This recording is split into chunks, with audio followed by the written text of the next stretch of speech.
안녕하세요. 오늘은 그 심리 상담 과정에서 원석을 좀 어떻게 활용할 수 있을까 궁금해하시는 분들을 위해 준비했습니다. 네, 원석이 사실 예전부터 치유나 상징 이런 의미가 있었잖아요. 그렇죠. 근데 요즘 이게 심리적 안정이나 성장을 위한 도구로 다시 주목받고 있다고 하더라고요. 네, 상당히 흥미로운 주제죠.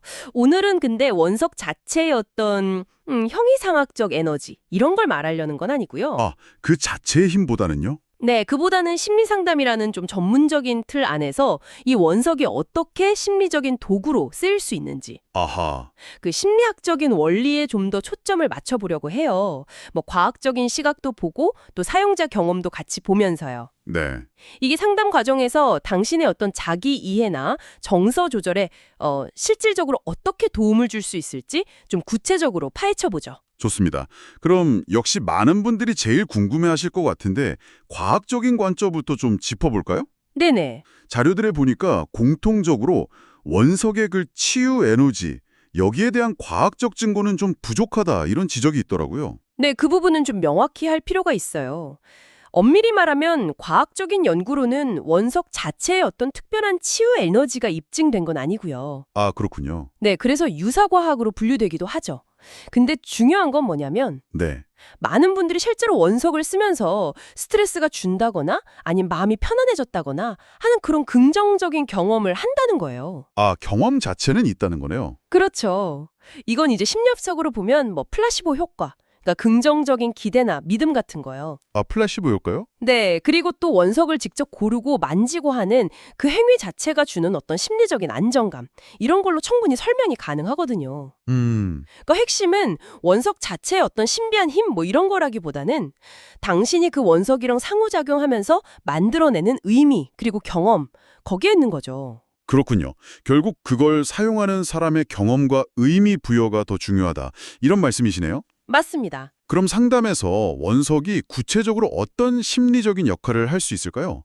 좀 더 들어가 보면요. 네, 여러 중요한 기능이 있는데요. 우선 첫 번째는 만질 수 있는 상징과 의미로서의 역할이에요. 만질 수 있는 상징이요? 네, 예를 들어 용기, 평온함, 자기 수용 이런 건 되게 추상적이잖아요. 그렇죠. 눈에 보이는 게 아니니까. 네, 근데 이런 내면의 경험들을 원석의 어떤 독특한 색깔이나 질감, 무게 이런 걸 통해서 뭐랄까 구체적인 형태로 만지고 느낄 수 있게 돕는 거죠. 아, 말로는 다 표현하기 어려운 그런 복잡한 내면 상태나 아니면 관계의 역동성 같은 거 있잖아요. 네네. 이런 걸 원석을 직접 고르고 배열해 보면서 시각적으로나 촉각적으로 탐색할 수 있게 되는 거예요.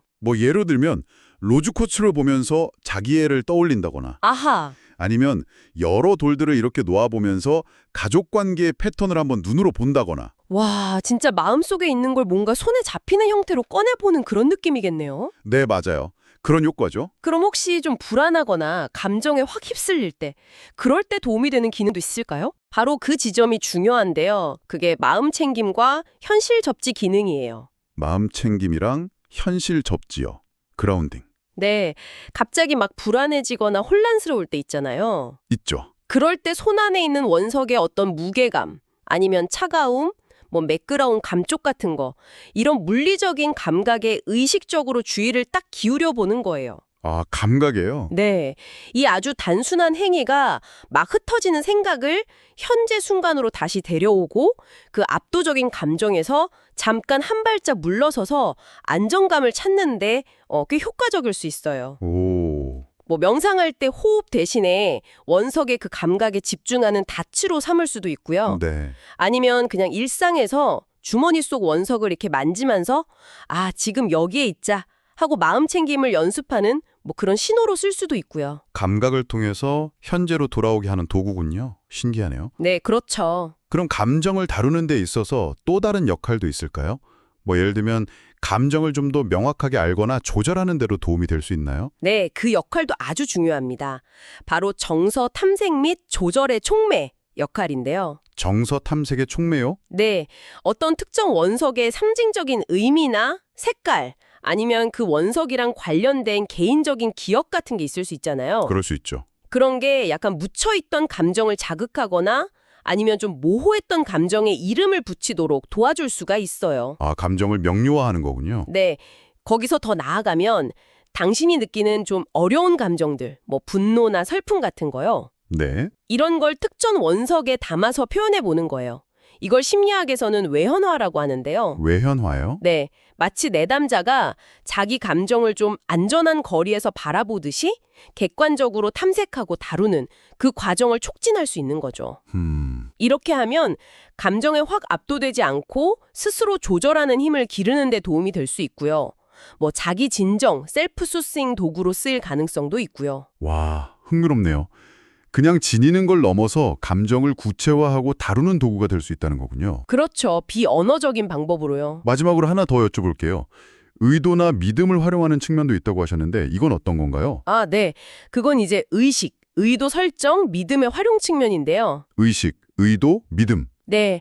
예를 들어 상담 목표랑 관련해서 성장, 치유, 자기돌봄 같은 긍정적인 의도를 딱 정하고 그 의도를 담아서 신중하게 원석을 고르는 거예요. 네. 그 행위 자체가 변화에 대한 동기를 부여하고 목표를 명확하게 하는 데 도움이 될 수 있다는 거죠. 아, 선택하는 과정부터 의미가 있군요. 그렇죠. 그리고 원석을 뭐 정성스럽게 닦거나 아니면 특정 방식으로 배열하는 과정.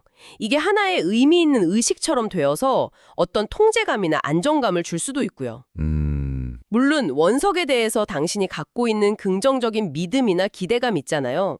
그건 그 자체로 희망처럼 아주 강력한 심리적인 자원이 될 수 있습니다. 그렇군요. 이런 여러 심리적인 기능들이 그럼 기존에 잘 알려진 상담 기법들이랑도 연결될 수 있겠네요. 아, 당연하죠. 지금까지 말씀드린 이런 기능들은 뭐 인지행동치료, 예를 들면 이완훈련 보조 같은 거요. 네. 아니면 정신역동, 뭐 무의식적인 상징 탐색, 또 게슈탈트 치료에서 내면의 다른 목소리를 원석으로 대표하게 한다거나 아, 마음 챙김 기반 접근 등등 다양한 검증된 상담 이론이나 기법들과 아주 자연스럽게 통합해서 활용될 수 있어요. 그렇군요. 상담 선생님이랑 같이 당신의 필요에 맞춰서 아주 창의적으로 적용될 수 있는 거죠. 자, 그럼 오늘 이야기를 좀 정리해보면요. 원석의 소위 말하는 에너지에 대한 논란과는 좀 별개로 봐야겠네요. 네, 그렇죠. 심리상담이라는 맥락 안에서 보면 이 원석이 굉장히 유용한 상징적이고 경험적인 도구가 될 잠재력이 있다.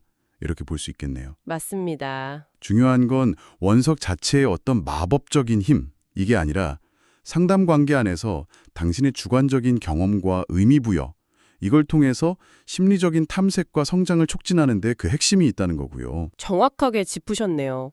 다만 여기서 정말 강조하고 싶은 건요. 네, 이게 전문적인 심리 상담이나 혹시 필요한 의학적인 치료를 절대로 대체할 수는 없다는 점이에요. 아, 그건 정말 중요하겠네요. 네.